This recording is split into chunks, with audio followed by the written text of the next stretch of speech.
दोस्तों, आज की इस वीडियो में हम लोग जानेंगे कक्षा 10वीं मैथ का ऐसे इंपोर्टेंट क्वेश्चन के बारे में जो कि मैट्रिक एग्जाम में बहुत बार पूछे गए हैं और आपके भी मैट्रिक एग्जाम में पूछे जा सकते हैं। आज सभी के मैट्रिक एग्जाम में एक सवाल हमेशा पूछे जाते हैं कि त्रिभुज ABC का क्षेत्रफल ज्ञात करें जिसके शीर्ष और यहाँ पे 3 शीर्ष का निर्देशांक दिया जाता है। तो ऐसे क्वेश्चनों को कैसे सॉल्व करना है, आइए हम आज सभी को ऐसा ट्रिक के माध्यम से बताते हैं जिसके माध्यम से आज सभी कोई भी क्वेश्चन को आसानी तरीके से ज्ञात कर सकते हैं। तो यहाँ पे क्वेश्चन ये पूछा गया है कि त्रिभुज ABC का क्षेत्रफल ज्ञात करें जिसके शीर्ष 2, 3, -1, 0 और 2, -4 दिया गया है।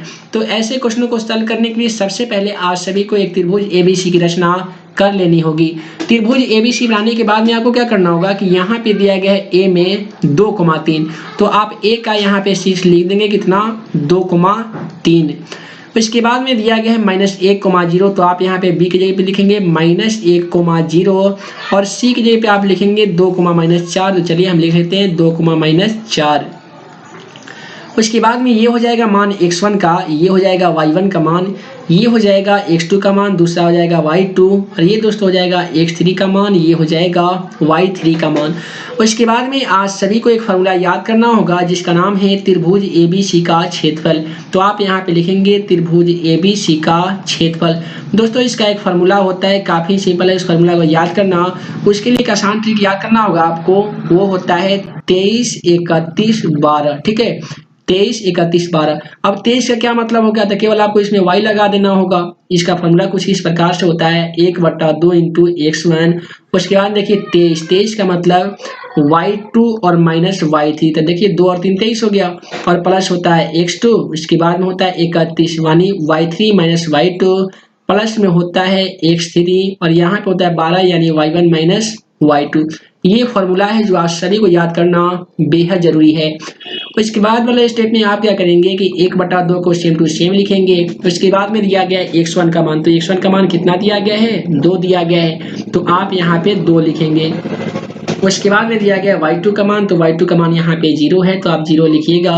-y3 का मान, y3 का मान -4 है तो माइनस और माइनस मिलकर यहाँ पे आप +4 लिख सकते हैं। प्लस में है x2 का मान, x2 का मान देख लीजिए -1 दिया गया है तो आप कोष्ठ में -1 लिख दीजिएगा और यहाँ पे दिया गया है y3 का मान, y3 का मान देख लीजिए -4 दिया गया है और माइनस y1 का मान कितना है तो ये 3 है तो आप यहाँ पे 3 लिख सकते हैं। प्लस में है x2 का मान, तो x2 का मान देख लीजिए कितना है 2 है तो आप यहाँ पे 2 लिखेंगे और यहाँ पे दिया गया है y1 का मान, तो y1 का मान यहाँ पे 3 है तो आप यहाँ पे 3 लिखेंगे और माइनस y2 का मान, y2 का मान यहाँ पे 0 है ना तो आप यहाँ पे 0 लिख देंगे। उसके बाद वाला स्टेप तो काफ़ी सिंपल है। उसके बाद वाले स्टेप में आप क्या करेंगे कि यहाँ पे दिया गया है 1/2। ठीक है, तो आप यहाँ पे 1/2 ऐसे लिख लीजिएगा, 1/2 और कोष्ठ इस प्रकार से 2 को 2 लिखेंगे और कोष्ठ हटाते हैं तो कितना लिखते हैं गुना लिखते हैं। 4 में अगर आप 0 को ऐड कर भी देते तो भी 4 होता और प्लस यहाँ पे देखिए -1 दिया गया है तो -1 को सेम टू सेम हम लिखें और ये कोष्ठ हटता तो क्या लिखते गुना लिखते। और ये -4 और -3 का कितना होता है तो किसी भी संख्या के पहले माइनस हो बाद में माइनस हो तो दोनों संख्या को हम लोग जोड़ देते हैं लेकिन लिखते हैं हम लोग माइनस में, तो 4 3 7 हो जाएगा लेकिन लिखेंगे -7 और प्लस यहाँ पे 2 को सेम टू सेम लिखेंगे, कोष्ठ देकर तो गुना, 3 में से 0 घटा भी देंगे तो भी 3 होगा। इसके बाद में हम लोग क्या करेंगे कि 1/2 को 1/2 लिखेंगे, कोष्ठ का कोष्ठ और 4 दूनी 8 हो जाएगा।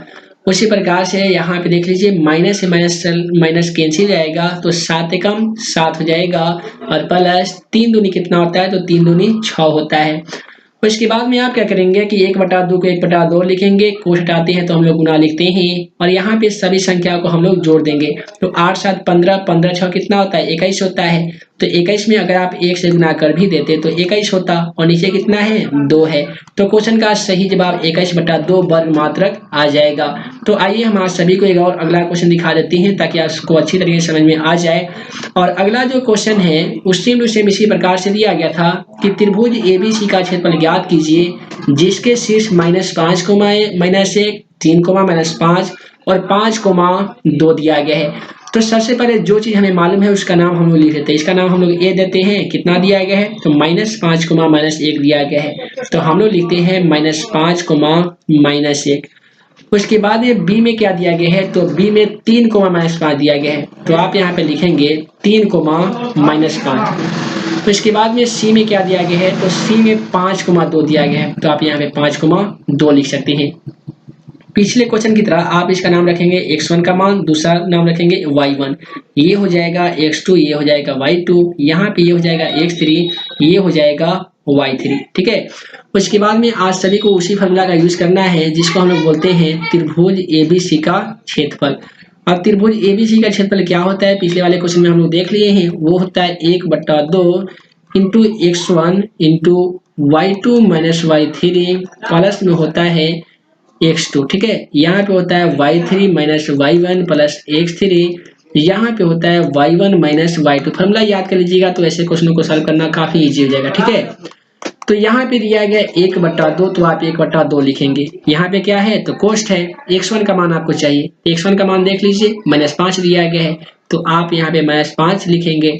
उसके बाद में दिया गया है y2 का मान, तो y2 का मान भी यहाँ पे -5 है, तो आप -5 लिखेंगे। और माइनस y3 का मान, y3 का मान अगर आप यहाँ पे देखेंगे तो 2 मिलेगा आपको। ठीक है, तो आप -5 और माइनस कितना है 2 लिखेंगे आप। फिर है प्लस x2 का मान, तो x2 का मान कितना दिया गया है, तो x2 का मान यहाँ पे दोस्तों 3 दिया गया है, तो आप यहाँ पे 3 लिखेंगे। उसके बाद में दिया गया y3 का मान, तो y3 का मान आप यहाँ से लिखेंगे कितना, तो ये 2 है, तो आप यहाँ पे लिखेंगे 2 माइनस y1 का मान, y1 का मान -1 है, तो माइनस और माइनस हम लोग +1 लिख सकते हैं। प्लस में हमें चाहिए x3 का मान, तो x3 का मान दोस्तों 5 है, तो आप यहाँ पे 5 लिखेंगे। उसके बाद में है y1 का मान, तो y1 का मान यहाँ पे -1 है, तो आप भी -1 लिखेंगे। और माइनस y2 का मान, y2 का मान -5 है, तो माइनस और माइनस मिलकर यहाँ पे हम लोग +5 लिख सकते हैं। उसके बाद वाले स्टेप में हम लोग क्या करेंगे कि 1/2 को 1/2 लिखेंगे, -5 को सेम टू सेम लिखेंगे, कोष हटता है तो क्या लिखते हैं हम लोग, गुना लिखते हैं। यहाँ पे देखिएगा किसी भी संख्या के पहले माइनस हो और बाद में माइनस हो, तो वैसी स्थिति में दोनों संख्याओं को हम लोग जोड़ देते हैं, लेकिन लिखते हैं माइनस में, तो 5 और 2 7 हो जाएगा, लेकिन लिखेंगे हम लोग -7।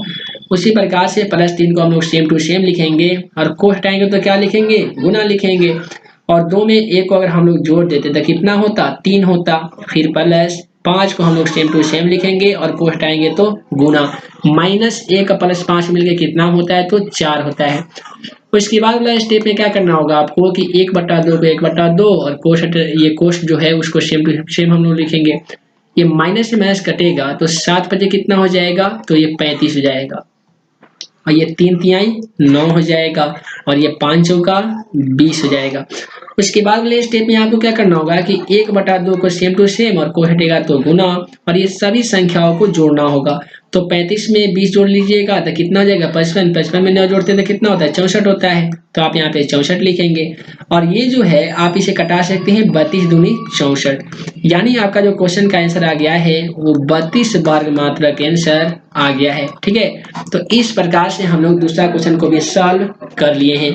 तो हे दोस्तों, उम्मीद है कि आज सभी को क्वेश्चन का आंसर बनाने समझ में आ गया होगा। उसी प्रकार से एक और यहाँ पे क्वेश्चन नंबर 12 में दिया गया है कि त्रिभुज ABC का क्षेत्रफल ज्ञात करें जिसके शीर्ष 1, -1, -4, 6 और -3, -5 दिया गया है। तो इस क्वेश्चन का जल्दी से आप इस प्रकार से एक त्रिभुज ABC बना लीजिए और इस क्वेश्चन को सॉल्व कर लीजिए। आपका इसका जवाब कितना आता है आप हमें वीडियो के कमेंट बॉक्स में इसका आंसर बता सकते हैं। तो फिलहाल इस वीडियो में इतना ही। मैं मुख्यमंत्री जल्द मिलूंगा अगले वीडियो में नए क्वेश्चन के साथ। तब तक के लिए वीडियो के लिए बहुत बहुत धन्यवाद।